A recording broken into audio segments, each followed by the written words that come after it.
అయితే ఏ సందర్భంలో రాశారంటే, దావీదు చాలా యుద్ధాలు చేశాడు. చాలా యుద్ధాలు అతను రాజ్యాన్ని విస్తరించుకోవాలని చేయలేదు, కానీ వారి మీదకి వచ్చిన శత్రువుల్ని జయించడం కోసం చేశాడు. అయితే చాలా వరకు ఇశ్రాయేలీల యుద్ధాలు చాలా వరకు జయించారు.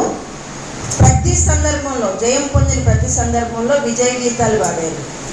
ఎర్ర సముద్రాన్ని పాయలుగా దాటి నడుచుకుంటూ వచ్చినప్పుడు ఎవరు పాడారు పాటలు? మిరియాము తంబుర పట్టుకొని విజయ గీతం పాడారు. అప్పుడు మోషే కూడా పాడతారు. అక్క తమ్ముళ్ళు ఇద్దరు కలిసి గానాలుగా పాడతారు. ఆ తర్వాత మిద్యానీయుల చేతి నుండి విడిపించబడినప్పుడు దెబోరా ప్రవక్తిని కూడా పాడింది. ఆ తర్వాత ప్రతి సందర్భంలో ఒక యుద్ధంలో జయించగానే ఇశ్రాయేలీలకి విజయ గీతాలు పాడుకోవడం అలవాటు. కానీ ఈ కీర్తన మాత్రం విజయ గీతం కాదు. ఇది అపజయం ఎదుర్కొన్నప్పుడు, బహుశ్రమలు పొందినప్పుడు, ఇశ్రాయేలీలు బాగా శ్రమల్లో ఉన్నప్పుడు దేవా ఎందుకు మమ్మల్ని విడనాడావు, ఎందుకు మమ్మల్ని విడిచిపెట్టావని దుఃఖంతో పాడిన కీర్తన. 2వ సమూయేలు 8వ అధ్యాయం నుంచి 10వ అధ్యాయం వరకు దావీదు చేసిన యుద్ధాలు ఉంటాయి. అయితే 8వ అధ్యాయం దీనికి బ్యాక్గ్రౌండ్. ఈ 44వ కీర్తన ఎలా ఉంటుందంటే, ఇశ్రాయేలీల శత్రువులు ఎవరంటే 60వ కీర్తన 3వ వచనంలో ఉంటుంది. మోయాబు, ఎదోమీయులు, ఫిలిష్తీయులు ఇశ్రాయేలీల శత్రువులు. ముగ్గురు వారి మీదకి యుద్ధానికి వస్తూ ఉంటారు. అయితే 44వ కీర్తన 60వ కీర్తన ఇంచుమించు ఒకే వర్సెస్తో ఉంటాయి. 44వ కీర్తనలో 3వ వచనము, 60వ కీర్తనలో 5వ వచనం ఒకలాగే ఉంటుంది. దేవా నీ దక్షిణాస్తం మమ్మల్ని రక్షించిందని ఇక్కడ చెప్తే, అక్కడ నీ కుడి చేత మమ్మల్ని, మా సొంత బలం కాదు కానీ నీ కుడి చేత మమ్మల్ని రక్షించావు. 44వ కీర్తన 5వ వచనంలో నీ వలనే మాకు విజయం అనంటే, 60వ కీర్తన 12వ వచనంలో దేవుని వల్లనే విజయం అంటుంది. 44వ కీర్తన 9వ వచనంలో ఏమి వర్స్ ఉందో చదవండి. అదే వర్స్ 60వ కీర్తన 10వ వచనంలో కూడా ఉంది. అంటే అయితే ఇప్పుడు నీవు మమ్మల్ని విడనాడి అవమానపరిచి ఉన్నావు, నీవు బయలుదేరకన్నావు. 60వ కీర్తన 10వ వచనంలో కూడా ఇంచుమించాలి. దేవా నీవు మమ్మల్ని విడనాడి ఉన్నావు కదా, దేవా మా సేనతో కూడా నీవు బయలుదేరట మాని ఉన్నావు కదా. అంటే ఈ రెండు కొంచెం కంపారిజన్గా ఉంటాయి. ఇశ్రాయేలీలు చాలా యుద్ధాల్లో విజయం పొందినా కొన్నిసార్లు ఓడిపోయారు. బహుశ్రమలు, కొంతమంది చేతిలో బహుశ్రమలు పొందిన సమయంలో వాళ్ళు దుఃఖంతో వేదనతో శ్రమలో ఉన్నప్పుడు దేవుడికి రాసిన కీర్తన ఇది. యెహోవాయే మా దేవుడు అని అంటారు. 4వ వచనంలో నీవే మా రాజు అని అంటారు. రాజు వారికి లోకరీతిగా ఉన్నప్పటికీ అసలైన రాజు దేవుడే. ఈ కీర్తన జాతి మొత్తం, ఇశ్రాయేలీల జాతి మొత్తం ప్రార్థన చేసేటప్పుడు పాడేవారు. ఒక చోట ఈ కీర్తనలో ఒక చోట నేను నీకు అని ఉంటుంది, ఇంకో చోట మేము మా అని ఉంటుంది. నేను నీకు అని ఉన్నప్పుడేమో కోయర్ లీడర్ అంటే పాట పాడే లీడర్ పాడినాడు. మేము మా అన్నప్పుడు ప్రజలందరూ పాడారు. ప్రతిగానాలుగా పాడతారు ఈ కీర్తనలు ఇశ్రాయేలీలు. అయితే దీనిని 4 భాగాలుగా డివైడ్ చేసుకొని మనం నేర్చుకుందాము. 1 నుంచి 8వ వచనం వరకు వారు ఇశ్రాయేలీలు తమ దేవుని బట్టి అతిశయిస్తున్నారు. ఎందుకు అతిశయిస్తున్నారంటే, ఆయన వారికి చేసిన సహాయాలు, వారికి ఇచ్చిన విజయం ఇచ్చాడు కనుక ఆయన చేసిన సహాయాన్ని బట్టి, ఆ పాత దినాల్లో ఆయన వారికి చేసిన సహాయాన్ని బట్టి, ఆయన ఇచ్చిన విజయాన్ని బట్టి అతిశయిస్తున్నారు. 1 నుంచి 8 వచనాల వరకు దేవుడు తమ దేవుడిని బట్టి అతిశయిస్తున్నారు. ఎందుకు అతిశయిస్తున్నారంటే, దేవుడు వారికి సహాయం చేశాడు. పూర్వకాలంలో వారి పితరుల కాలంలో దేవుడు వారికి ఇచ్చిన విజయాన్ని గుర్తు తెచ్చుకొని దేవుడు చేసిన సహాయాన్ని బట్టి అతిశయిస్తున్నారు. ఇందులో 4 భాగాల్లో కూడాను దేవుడు చేసిన సహాయాన్ని బట్టే డివిజన్ ఉంటుంది. 9 నుంచి 16వ వచనం వరకు దేవుడి చేత విడనాడబడ్డారు. దేవా మేము నీ చేత విడనాడబడ్డాము, నీవు మమ్మల్ని విడిచిపెట్టావు. ఎందుకు విడిచిపెట్టావు అని బాధపడుతున్నారంటే, నువ్వు మాకు సహాయం చేయటం లేదు కనుక మేము విడనాడబడ్డాము. అది 9 నుంచి 16వ వచనం వరకు. 17 నుంచి 22వ వచనం వరకు, దేవా మేము మీకు నమ్మకంగా ఉన్నాం, మేము మీకు ఫెయిత్ఫుల్గా చాలా నమ్మకంగా ఉన్నాం, అయినా నీవు మాకు మేము నీకు చాలా నమ్మకంగా ఉన్నాం కాబట్టి అందును బట్టి నీవు మాకు సహాయం చేయాలి. 4 డివిజన్లు కూడా దేవుని సహాయం మీదే. ఫస్ట్ ఏమో, దేవా పూర్వకాలంలో మా పెద్దలకు నువ్వు చాలా సహాయం చేసావు, ప్రతి యుద్ధంలో విజయం ఇచ్చావు కాబట్టి అందుని బట్టి మేము నిన్ను బట్టి అతిశయిస్తున్నాం. రెండవది ఏంటంటే, దేవా ఇప్పుడు మమ్మల్ని విడిచిపెట్టావు, గతం అది, ఇది ఇప్పుడు మమ్మల్ని విడిచిపెట్టేసావు, మేము ఇంత శ్రమ నందుతున్నాం, ఎందుకు నువ్వు సహాయం చేయట్లేదు కాబట్టి మమ్మల్ని విడనాడో బట్టి మేము బాధపడుతున్నాం అని చెప్పేసి 9 నుంచి 16, 17 నుంచి 22 వరకు ఏంటంటే, మేము నీకు నమ్మకంగా ఉన్నాము, అందుని బట్టి నువ్వు మాకు సహాయం చెయ్యాలి, నువ్వు మాకు సహాయం చెయ్యాలి దేవా, ఎందుకంటే మేము నీకు నమ్మకంగా ఉన్నాం కాబట్టి. 17 నుంచి, ఇదంతయు మా మీదికి వచ్చినను మేము నిన్ను మరువలేదు, నీ నిబంధన మీరి ద్రోహులం కాలేదు, అందును బట్టి నీకు నమ్మకంగా ఇంత శ్రమ వచ్చినా కానీ మేము నీకు నమ్మకంగానే ఉన్నాం కాబట్టి అందును బట్టి నీవు మాకు సహాయం చేయాలి అని అంటున్నారు. తర్వాత 23 నుంచి 26 వరకు, మేము నిన్ను నమ్మాము గనక నీవు మాకు సహాయం చేస్తావు, అంటే భవిష్యత్తులో మేము నిన్ను నమ్మాము, నీ బిడ్డలం కాబట్టి నువ్వు మాకు సహాయం చేస్తావు. ఇశ్రాయేలీల వైఖరి ఇక్కడ 4 రకాలుగా ఉంది. 4 రకాలుగా ఇశ్రాయేలీల వైఖరి అంటే వాళ్ళు దేవుని వేడుకుంటున్నారు ఆయన చేసిన సహాయాన్ని బట్టి. అలాగే గిద్యోను కూడా న్యాయాధిపతులు 6:13లో, దేవా నువ్వు మా పితరుల కాలంలో నువ్వు అది ఇది ఇంత గొప్ప కార్యాలు చేసావు అన్నప్పుడు మరి మాకెందుకు ఇప్పుడు ఇంత శ్రమ వచ్చింది అని గిద్యోను కూడా అడుగుతాడు. ఈ కీర్తనలో కూడా అలాగే అన్నాడు, మా పూర్వకాలంలో మా పితరులకి ఇంత చేసావు అని, చరిత్రలో అలా కాపాడావు ఇలా కాపాడావు, కనానును జయించేటప్పుడు మాకు నీ ఖడ్గం చేత కాదు కానీ నీ బాహుబలం చేత మాకు వచ్చింది జయమైనప్పుడు, ఇప్పుడు మాకెందుకు ఇంత కష్టం అని చెప్పేసి అడుగుతుంది. అయితే ఏమంటే ఫస్ట్ నుంచి మొదటి నుంచి 8వ వచనం మొదటి భాగంలో చదివితే, పూర్వకాలంలో మా పితరుల దినంలో నువ్వు చేసిన పని గురించి మేము చెవులారా విన్నాం, మా పితరులు దానిని మాకు వివరించారు. ఎవరు వివరించారు? పితరులు. ఇశ్రాయేలీలకి దేవుడు ఏం కట్టడిచ్చాడంటే, పస్కా పండుగ ఎందుకు చేస్తున్నారని నీ పిల్లలు అడిగితే, దేవుడు మాకు ఐగుప్తులోంచి ఇన్ని తెగుల నుంచి తప్పించి మమ్మల్ని కాపాడని చెప్పేసి మీ పిల్లలకి చెప్పమన్నాడు. అంటే వాళ్ళకి ప్రతిదీ పిల్లలకి బోధించాలి. ఇశ్రాయేలీల చరిత్ర ఈ భూప్రపంచంలో ఉన్న ఇన్ని వేల జాతుల చరిత్ర ఎవ్వరిది లేదు, కానీ కేవలం ఇశ్రాయేలీల చరిత్ర మాత్రమే ఉందంటే వాళ్ళు వారి పిల్లల తరాలకి చెప్పేవాడు. దేవుడు తరతరాలకి దేవుడు, ఒక్క తరంలో ఒక్కళ్ళు నమ్ముకుంటే చాలు అనుకునే దేవుడు కాదు, బహుతరాలకి మనము శోభాతిశయంగా ఉండాలని దేవుడు కోరుతున్నాడు. మన పిల్లలకి మనము దేవుడు చేసిన ఆ గొప్ప కార్యాన్ని చెప్పాలి. అందుకే సండే స్కూల్ చాలా హెబ్రోన్ చర్చిల్లో సండే స్కూల్ VBS పెట్టినప్పుడు హిందువుల పిల్లలు ముస్లిమ్స్ పిల్లలు కూడా వస్తారు ఆ ఫుడ్ కోసం ఆశపడి. కానీ అక్కడ విన్న వాక్యం విని మేము రక్షించబడ్డామని ఎంతోమంది హిందువులు పిల్లలు వాళ్ళు చాలామంది యూట్యూబ్లో సాక్ష్యాలు చెప్తూ ఉన్నారు.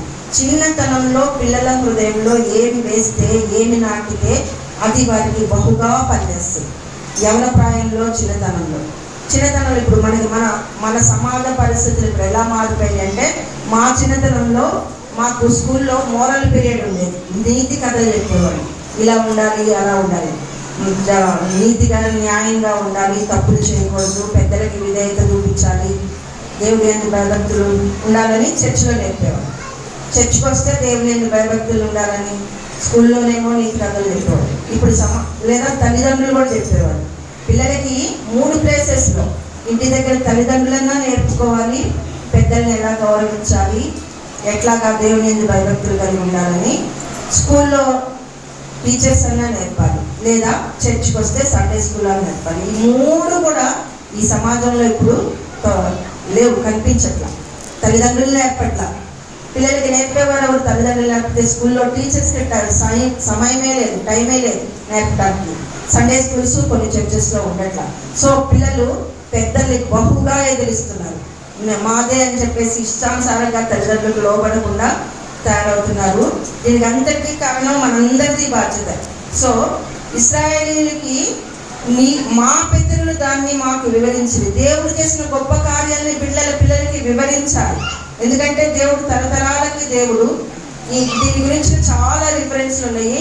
దేవుడు ద్వితీయోపదేశకాండం 6:1, తర్వాత నిర్గమకాండంలో ఇట్లా పస్కా పండుగ ఏంటి అని మీ పిల్లలు అడిగితే ఇలా చెప్పాలి. పిల్లలు పుట్టబోయే తరాలకు కూడా మొదటి భాగం బట్టి మనం ఏం నేర్చుకోవాలంటే, మన పిల్లలకి దేవుడు చేసిన గొప్ప కార్యాలు చెప్పాలి. పుట్టబోయే పిల్లలకు కూడాను దేవుడు చేసిన సూర్య కార్యాలు చెప్పాలి. దేవుని మీద భయభక్తులు కలిగేటట్లుగా, పెద్దల ఏళ్ళ వినయ విధేయతలు కలిగేటట్లుగా, మంచి మోరల్ వాల్యూస్ అంటే నైతిక విలువలు కలిగిన పిల్లలుగా మన పిల్లల్ని తయారు చేయాల్సిన బాధ్యత ఉంది.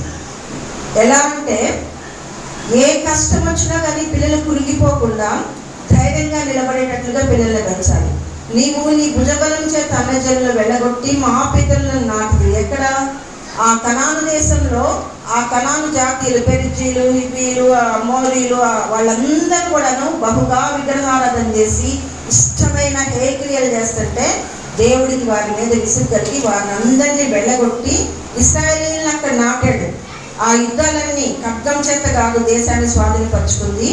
నీ బాహుబలమే, దేవుని బాహుబలమే వారికి జయమిచ్చింది. నీవు వారిని కటాక్షించావు గనక నీ దక్షిణాస్తమే, నీ బాహువే, నీ ముఖకాంతియే వారికి కలుగజేసింది. దేవుని ముఖకాంతి అంటే దేవుని సహాయం, దేవుని ఫేవర్. దేవుని ముఖకాంతి మన మీద పడగానే దేవుని సహాయం మనకు కలుగుతుంది. అట్లా నీవు సహాయం చేసావు.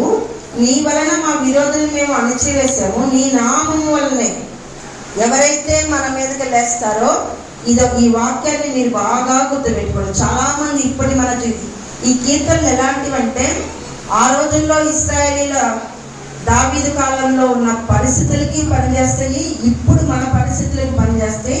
రాబో దినాల్లో మహాశ్రమల కాలంలో ఇశ్రాయేలీల పరిస్థితులకి పనిచేస్తుంది. మెస్సియానిక్ సాంగ్స్ కూడా పనిచేస్తాయండి. అయితే నీ వలన మా విరోధులను అణచివేయదు. ఎవరి వల్ల? మనకి ఖచ్చితంగా విరోధులు ఉంటారు. ఎంత భక్తిగా ఎంత జాగ్రత్తగా ఉన్నా సరే విరోధులు ఉంటారు, శత్రువులు ఉంటారు. వారిని అణచివేస్తాం. ఎవరి వల్ల? దేవుని వల్ల. నీ నామం వలనే మా మీదకి లేచి వారిని నేను తొక్కివేయను. దేవుని నామం పెట్టి ప్రార్థన చేస్తే మన మీదకి లేచి వారందరూ, అంటే సాతాను శక్తుల్ని దేవుడు మన కాలి కింద పెడతానని రోమా 12వ చెప్పినట్టుగా మన మీదకి లేచి వారందరినీ మనం యేసు నామంలో తొక్కివేయగలుగుతాం. అయితే హల్లెలూయా. అయితే దేవుడు శత్రువుల చేతిలో నుంచి రక్షించువాడో నీవే, మమ్మల్ని దేశించడం సిగ్గుపడి ఇవన్నీ చెప్పుకుంటూ 8వ వచనంలో ఏం చెప్తున్నారంటే, దినమల్లా మేము దేవుని యందు అతిశయం. ఎందుకు అతిశయం?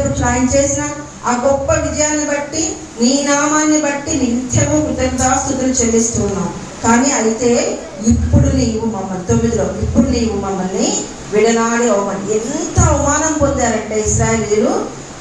మన ఇశ్రాయేలీయులు దేవుని చేత ఏర్పరచబడిన జనాంగం అయినప్పటికీ వారిలో కలిగినన్ని శ్రమలు ఇంకెవరిలో కలగలేదు.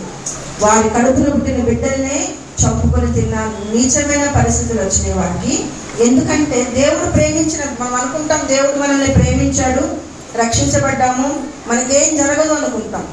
దేవుడు ప్రేమించిన బిడ్డలు దేవుని మార్గాన్ని దేవుని చెప్పిన ఆజ్ఞలను, కట్టలను, నియమాలని అనుసరిస్తూ జాగ్రత్తగా ఉన్నంత వరకు బాగా వర్ధిల్లుతారు బహుగా. కానీ ఆయన ఆజ్ఞను మీరి పాపంలో పడితే వారికి వచ్చినన్ని కష్టాలు, హిట్లర్ టైంలో యూదులకు వచ్చినన్ని కష్టాలు. ఎందుకంటే యేసుక్రీస్తుని వాళ్ళు విసర్జించారు. యేసుక్రీస్తుని తృణీకరించి ఆయన రక్తాపరాధం మా మీదకి వచ్చిందా కానీ కోరుకున్నందుకు హిట్లర్ కాలంలో కొన్ని లక్షల మంది యూదులు చనిపోయారు. హోలోకాస్ట్ అంటారు. అయితే అంత భయంకరం. దేవుణ్ణి నమ్మి ఆయన చెప్పినట్లు చేస్తే ఎంత ఆశీర్వాదాలు వస్తాయో, దేవుని నమ్ముకొని మన ఇష్టానుసారంగా ఆయన్ని విడిచిపెట్టి ప్రవర్తిస్తే అంత భయంకరమైన శ్రమలు వస్తాయి. అటువంటి శ్రమలు వచ్చినప్పుడు వీరు 9 నుంచి 16 వరకు ఏం చెప్తున్నా చూడు. ఎన్ని చదివితే ఎంత బాధేస్తుందంటే, శత్రువులు ఎదురు నిలవకుండా మమ్మల్ని వెనక్కి వెళ్ళగొట్టేసావు, మమ్మల్ని దేశించే వాళ్ళు ఇష్టం వచ్చినట్టు మమ్మల్ని దోచుకుంటున్నారు, గొర్రె పిల్లని భోజన పదార్థంగా ఇచ్చినట్లుగా మమ్మల్ని ఇచ్చేస్తున్నావు, మమ్మల్ని భోజనంగా ఇచ్చేసావు శత్రువులకి, మమ్మల్ని అన్యజనులకు వెళ్ళగొట్టావు.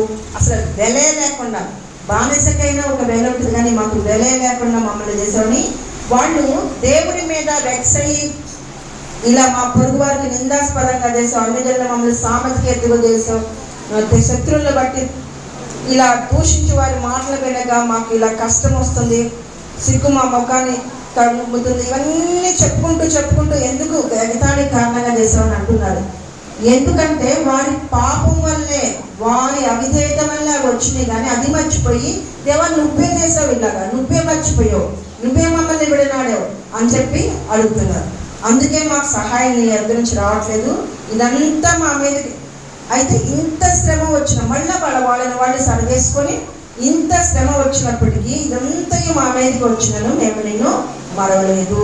నీ నిబంధన, దేవుడు తన నిబంధన జ్ఞాపకం చేసుకుంటే ఆయన కరుణ పొంగి పొర్లుతుంది ఆయన బిడ్డ మీద. అందుకే మనము విశ్వాస జీవితంలో ఎంత పాపంలో పడినప్పటికీ ఆయన నిబంధన జ్ఞాపకం చేసుకొని శిలువలో ఆయన మన కోసం ప్రాణం పెట్టాడు, ఆయన రక్తం కార్చాడు. యేసయ్య 2000 సంవత్సరాల క్రితం శిలువలో యేసయ్య చేసిన బలియాగాన్ని బట్టి ఎటువంటి పాపంలో పడినప్పటికీ దేవుడు మనకి మరలా క్షమాపణ ఇస్తాడు, రక్షణ ఇస్తాడు. అయితే ఇశ్రాయేలీయులు ఏమంటున్నారంటే శత్రువుల్ని శిక్షించమని, శత్రువుల్ని మీద పగ తీర్చుకోమని దేవుణ్ణి అడుగుతున్నారు. అది ఎందుకంటే వాళ్ళు ధర్మశాస్త్రం కింద ఉన్నారు కాబట్టి పంటికి పన్ను కంటికి కన్ను అనేది వాళ్ళకి వర్తిస్తుంది. కాబట్టి వాళ్ళు శత్రువుల మీద అప్పుడప్పుడు కీర్తనలు చదువుతుంటే నా శత్రువులు ఇలా శిక్షించు, ఇలా చేయు అని దావీదు కీర్తనలో కూడా ఉంటుంది. ఎందుకంటే వాళ్ళు ధర్మశాస్త్రం కింద ఉన్నారు కాబట్టి అలా అడుగుతారు. కానీ ఇప్పుడు మనము యేసయ్య శిలువలో బలియాగిన తర్వాత కృప కింద ఉన్నాం కాబట్టి మనం అలా చేయకూడదు, మనం క్షమించాలి. ఎటువంటి శత్రువునైనా ఎంత మన పట్ల వ్యతిరేకత చేసినా, ఎంత మనకి ద్రోహం చేసినా, ఎంత మనకి అన్యాయం చేసినప్పటికీ శత్రువుల గురించి క్షమించవలసిన వారమే మనము. యేసుక్రీస్తునందున్న వారికి ఇంకొక మార్గమే లేదు. పగ తీర్చుకుంటా నా పని అని రోమపత్రికలో దేవుడు చెప్తున్నాడు. దేవుడు పగ తీర్చుకోవడానికి ఛాన్స్ ఇవ్వాలి కానీ ఇశ్రాయేలీయులు అడిగినట్లుగా మా శత్రువుల మీద పగ తీర్చుకోమని చెప్పి అడగకూడదు. ఎందుకంటే వాళ్ళు ధర్మశాస్త్రం కింద ఉన్నారు, మనము యేసయ్య కృప కింద ఉన్నాం, యేసయ్య శిలువ కింద ఉన్నాం. కాబట్టి ఎటువంటి శత్రువు, మనకి ఎంత అన్యాయం ద్రోహం చేసిన శత్రువునైనా మనము క్షమించాల్సిందే, వారి గురించి ప్రార్థించాల్సిందే. ఆ తర్వాత 3వ భాగం ఏంటి? దేవా మేము నీకు నమ్మకంగా ఉన్నాం కాబట్టి నువ్వు మాకు సహాయం చేయాలి అని అడుగుతున్నారు. ఇదంతా మా మీదకి వచ్చిన మా హృదయం వెనక్కి మరచిపోలేదు, మా అడుగులు నీ మార్గమును విడిచి తిరిగిపోలేదు. అయితే నక్కలున్న చోట బహుగా, అంటే నక్కలు నలిపివేసినట్టుగా వాళ్ళకి శ్రమలు వచ్చినాయంట. మా దేవుని నామముని మేము మరిచినలా ఇంత కష్టం వచ్చినా మేము మా దేవుని నామాన్ని మేము మర్చిపోలేదు, అనే దేవతల తట్టు మేము తిరగలేదు కాబట్టి మాకు సహాయం చెయ్యు అని దేవుని అడుగుతున్నారు. నిన్ను బట్టి దినమల్లా మేము వధించబడుచున్నాము, వదకు సిద్ధమైన గొర్రెలమని మేము ఎంచబడుచున్నాము. ఇది కూడా మెస్సియానిక్ వర్స్. దేవుడు వారిని వదకు సిద్ధమైన గొర్రెల ఇది రేపు రాబో కాలంలో, మహాశ్రమల కాలంలో ఇశ్రాయేలీయులకి అంత్యక్రీస్తు చేతిలో బహుగా శ్రమలు పొందుతున్నప్పుడు వారు దేవుని వైపు కేకలు వేసి అడుగుతారంట, ప్రభువా మేలుకొనుము, నీ వేళ నిద్రించుచున్నాము, లెమ్ము నిత్యము మమ్మల్ని విడనాడు. అంటే వారికి వచ్చిన శ్రమను బట్టి వారు దేవుడు నిద్రిస్తున్నాడు అనుకుంటున్నారు. మన దేవుడు నిద్రించేవాడా? ఏమని వాక్యం చెప్పండి? ఇశ్రాయేలీ దేవుడు ఎలాంటి వాడు? కానీ వాళ్ళకు వచ్చిన శ్రమను బట్టి వాళ్ళు దేవా నువ్వు నిద్రపోతున్నావా, మాకు ఎందుకు సహాయం చేయట్లేదు, మమ్మల్ని ఎందుకు విడనాడినావని అడుగుతున్నారు. అలా దేవుణ్ణి నువ్వు మేల్కో, నీ వేళ నిద్రించిన అంటారు. అలా అడగకూడదు దేవుడిని. మన దేవుడు కునికేవాడు కాదు, నిద్రించేవాడు కాదు. దేవుడు మనకి శ్రమని అనుమతించినప్పుడు ఆ శ్రమ ద్వారా మనకు ఒక మేలు చేస్తాడు. ఆ దేవుడు అనుమతించిన ఆ శ్రమ ద్వారా మనలో ఉన్న ఒక చెడు లక్షణాన్ని తీసేస్తాడు, ఒక ఆశీర్వాదం ఇస్తాడు. సో కాబట్టి దేవుడు నిద్రపోతున్నాడేమో, దేవుడు మనల్ని పట్టించుకోవట్లేదేమో, ఎందుకు ఈ శ్రమ ఇచ్చావు, నీ ముఖాన్ని ఎందుకు మరుగుపరుచుకున్నావు, మా బాధను మాకు కలిగించిన నీ వేళ మర్చిపోతున్నావు అని చెప్పేసి మనం కూడా చాలాసార్లు చదువుకుంటాం. దేవుడు ఎందుకు దేవ ఇట్లా చేస్తున్నాం, ఎందుకు పట్టించుకోవట్లేదు, ఎందుకు నా వైపు చుట్టా, నాకే ఎందుకు ఈ శ్రమలు, ఒకదాని వెంట ఒకదాని ఇట్లా ఎందుకు వస్తున్నాయని మనం దేవుణ్ణి చదువుకుంటాము, ఆయాసపడతాం. అలా అనకూడదు. మనం ఆయన్ని బట్టే దావీదు తెచ్చుకున్నట్లుగా మనము ధైర్యం తెచ్చుకోవాలి. 23 నుంచి 24 వరకు మాకు సహాయము చేయమని అడుగుతున్నాడు. దేవా నీవు మాకు సహాయం చేస్తావు అని చెప్పేసి ముందు భవిష్యత్తులో ట్రస్టింగ్ ఇన్ గాడ్, దేవా మేము నేను నమ్మాము, నువ్వు మాకు సహాయం చేస్తావు, మా సహాయం నాకు లేము. దేనిని బట్టి దేవుడు మనకు సహాయం చేస్తాడు? ఆయన కృపను బట్టి సహాయం చేస్తాడు. మమ్మల్ని విమోచింపము. ఈ కీర్తన బట్టి మనం ఏం నేర్చుకోవాలంటే, మనము ఒక తరంలో మనం ఒక్కడే నమ్ముకుంటే చాలు అనుకోకూడదు. మన తరతరాలు దేవుని కలిగి ఉండాలి. మన పిల్లలకి పుట్టబోయే తరాలకు కూడా దేవుడి గురించి మనం నేర్పుకోవాలి. దేవుని భయభక్తులు నేర్పుకోవాలి. దేవుడు చేసిన గొప్ప కార్యాలు చెప్తూ ఉండాలి. ఉదయకాలం భోజనం టిఫిన్ దగ్గర నుంచి ప్రతి చోట మన బిడ్డలతో దేవుని గురించిన సంభాషణ చేయాలి. ఒక దేశంలో పేపర్లో వేశారు, ఒక దేశంలో ఒక ఊరు ఉందంట. ఆ ఊర్లో 29 కుటుంబాలు ఉన్నాయంట. 29 కుటుంబాల్లో అందరూ దొంగలు, అందరూ నేరాలు ఘోరాలు చేసి పోలీస్ స్టేషన్లలో కేసులు ఉన్న వాళ్ళే. అయితే అటువంటి భయంకరమైన ఆ ఊరిలో, అమెరికా దేశంలోట ఒకే ఒక్క వ్యక్తి దేవుణ్ణి నమ్ముకున్నాడు. దేవుణ్ణి నమ్ముకున్న తర్వాత ఆయనని బట్టి ఆయన తరతరాలు దీవించబడి, ఆయన ఇది ఒక సర్వే చేయడంతో బయటపడింది. ఆ ఒక్క కుటుంబంలో ఆ వ్యక్తి ఉన్న భక్తిని బట్టి, ఆ దేవుని యందు చూపిన భయభక్తుల్ని బట్టి, మంచి ప్రవర్తన, నైతిక ప్రవర్తన బట్టి ఆయన కుటుంబంలో అందరూ సెట్ అయ్యి ఆ దొంగతనాలు, ఆ నేరాలు ఘోరాలు విడిచిపెట్టి డాక్టర్స్, లాయర్స్, ఇంజనీర్స్, మంచి మంచి ఆఫీసర్లు అయ్యారంట. సో ఒక్క వ్యక్తి దేవుని కోసం నిలబడితే బహుతరాలు దీవించబడితే. నిర్గమకాండంలో కూడా దేవుడు అంటాడు చూడండి, ఒక దేవుడు మీకు ఆజ్ఞలు కట్టల్ని మీరు ఆచరించి అనుసరిస్తే 1000 తరాల వరకు మిమ్మల్ని దీవిస్తానంటాడు. ఒకవేళ మీరు మీరితే 2-3 తరాల వరకు శాపాలు వస్తాయి. శాపాలే 1000 తరాలు వస్తాయి. ఈ భూమి మీద ఒక్క మనిషి నిలవడు. కాబట్టి ఆశీర్వాదాలు ఏమో దేవుడు అక్కడ కూడా ఎంత కృప చూపుతున్నాడు చూడండి. ఒక్క వ్యక్తి దేవుడికి నమ్మకంగా నిలబడితే ఆ వ్యక్తిని బట్టి ఆ తరతరాలన్నీ దేవునిలో ఆశీర్వదించబడి, బహుతరాలు 1000 తరాల వరకు ఆశీర్వించబడితే, ఒకళ్ళు పాపం చేస్తే 2-3 తరాల వరకు శాపాలు వస్తాయి. సో మనము మన జీవితము, నా జీవితం నా ఇష్టం, నేను తింటా తాగుతా లేకపోతే ఇష్టం వచ్చిన పాపాలు చేస్తా అనుకోకూడదు. మనం చేసే ప్రతి పాపము మన తరతరాలకు వస్తుంది, 2-3 తరాలకు వస్తుంది. సో మన బిడ్డలు మంచిగా ఆశీర్వదకరంగా ఉండాలంటే మన ప్రవర్తన మంచిగా ఉండాలి. దేవుని యందు భయభక్తులు కలిగి ఉండాలి. చిన్నతనం నుంచి పిల్లలకి మనము దేవుని యందు భయభక్తులు, పెద్దలంటే విధేయతలు, నైతిక నీతి విలువలు నేర్పాలి అని ఈ కీర్తన ద్వారా మనం నేర్చుకున్నాం. దేవుడు ఆరాధన మనం జీవించుగాక. ఆమేన్.